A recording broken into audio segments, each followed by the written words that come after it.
नवा अध्याय निशुंभ का वध। राजा ने कहा, हे ऋषिराज, आपने रक्तबीज के वध के संबंध में रखने वाला वृत्तांत मुझे सुनाया है। अब मैं रक्तबीज के मरने के पश्चात क्रोध में भरे हुए शुंभ और निशुंभ ने जो कर्म किए हैं वह सुनना चाहता हूँ। महर्षि मेघा ने कहा, रक्तबीज के मारे जाने पर शुंभ और निशुंभ को बड़ा क्रोध आया और अपनी बड़ी सेना को इस प्रकार सर्वनाश होते हुए देखकर शुंभ देवी पर आक्रमण करने के लिए दौड़ा। उसके साथ बहुत बड़े बड़े असुर देवी को मारने के लिए दौड़े। महापराक्रमी शुंभ अपनी सेना सहित चंडिका को मारने के लिए बढ़ा।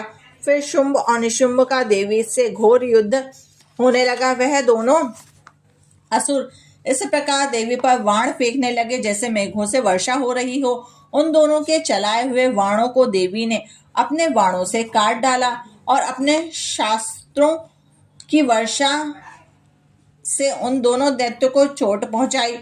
निशुंभ ने तीक्ष्ण तलवार और चमकती हुई ढाल लेकर देवी के सिंह पर आक्रमण किया। अपने वाहन की चोट पहुंची हुई देखकर देवी ने अपने शूरप नामक बाण से निशुंभ की तलवार और ढाल दोनों ही काट डाले। तलवार और ढाल कट जाने पर निशुंभ ने देवी पर शक्ति से प्रहार किया। देवी ने अपने चक्र से उसके 2 टुकड़े कर दिए। यह देखकर दैत्य मारे क्रोध के जल भुंज गया। उसने देवी के लिए एक और शूल फेंका, किंतु देवी ने अपने मुक्के से उसको चूर चूर कर डाला। फिर उसने देवी पर गदा से प्रहार किया। देवी ने त्रिशूल से गदा को भस्म कर डाला। इसके पश्चात वह फरसा हाथ में लेकर देवी की ओर लपका। देवी ने अपने तीखे वाणों से उसको धरती पर सुला दिया। अपने पराक्रमी भाई निशुंभ के इस प्रकार मरने पर शुंभ क्रोध में भरकर देवी को मारने के लिए दौड़ा। वे रथ में बैठा हुआ उत्तम आयुधों से सुशोभित अपनी 8 बड़ी बड़ी भुजाओं से सारे आकाश को ढके हुए था। शुंभ को आते हुए देखकर देवी ने अपना शंख बजाया, धनुष की टंकार का भी अत्यंत दुस्साहस शब्द किया, साथ ही अपने घंटे के शब्द से, जो कि संपूर्ण दैत्य सेना के तेज को नष्ट करने वाला था, संपूर्ण दिशाओं को व्याप्त कर दिया। इसके पश्चात देवी के सिंह ने अपनी दहाड़ से, जिसे सुन बड़े बड़े बलवानों का मद चूर चूर हो जाता था, आकाश और पृथ्वी और 10 दिशाओं को पूरित कर दिया। फिर आकाश में उछलकर काली ने अपने दांतों तथा हाथों को पृथ्वी पर पटका। उसके ऐसा करने से ऐसा शब्द हुआ जिससे कि पहले के सारे शब्द शांत हो गए। इसके पश्चात शिवदूती ने असुरों के लिए भय उत्पन्न करने वाला अट्टहास किया, जिसे सुनकर सब दैत्य थर थर उठे। शुंभ को बड़ा क्रोध आया। फिर अंबिका ने उसे कहा, अरे दुष्ट, खड़ा रहे। कहा तो आकाश से सभी देवता जय हो बोल उठे। शुंभ ने वहां आकर ज्वालाओं से युक्त एक अत्यंत भयंकर शक्ति छोड़ी, जिसे आते हुए देखकर देवी ने अपनी मोहल्का नामक शक्ति से काट डाला। हे राजन, फिर शुंभ के सिंहनाद से तीनों लोकों व्याप्त हो गया। उसकी प्रतिध्वनि से एक ऐसा घोर शब्द हुआ जिससे कि पहले के सारे शब्दों को जीत लिया। शुंभ के छोड़े हुए वाणों को देवी ने और देवी के छोड़े हुए वाणों को शुंभ ने अपने वाणों से काट सैकड़ों और हजारों टुकड़ों में परिवर्तित कर दिया।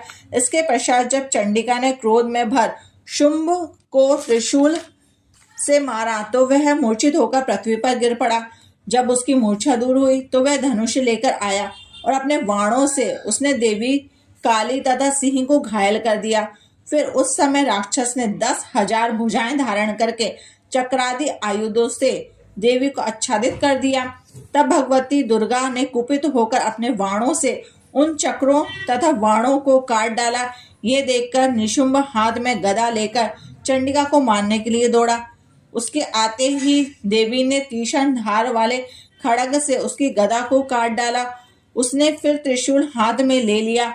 देवताओं को दुखी करने वाले शुंभ को त्रिशूल हाथ में लिए हुए आता देखकर चंडिका ने अपने शूल से उसकी छाती पर प्रहार किया और उसकी छाती को चीर डाला। शूल विदीर्ण हो जाने पर उसकी छाती में एक जैसा महापराक्रमी दैत्य ठहर जा कहता हुआ निकला। उसको देखकर देवी ने बड़े जोर से एक ठहाका लगाया। अभी तो वह बाहर निकल भी ना पाया था कि उसका सिर अपनी तलवार से काट दिया। सिर के कटने के साथ ही वह पृथ्वी पर गिर पड़ा।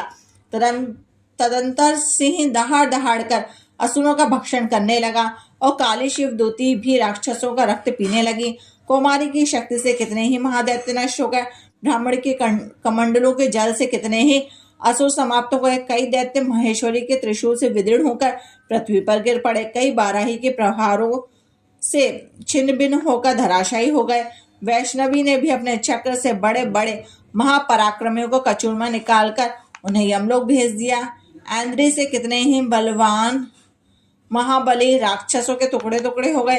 कई दैत्य मारे गए, कई भाग गए। कितने ही काली शिवदूती और सिंह ने भक्षण कर लिए। 9वां अध्याय। नवा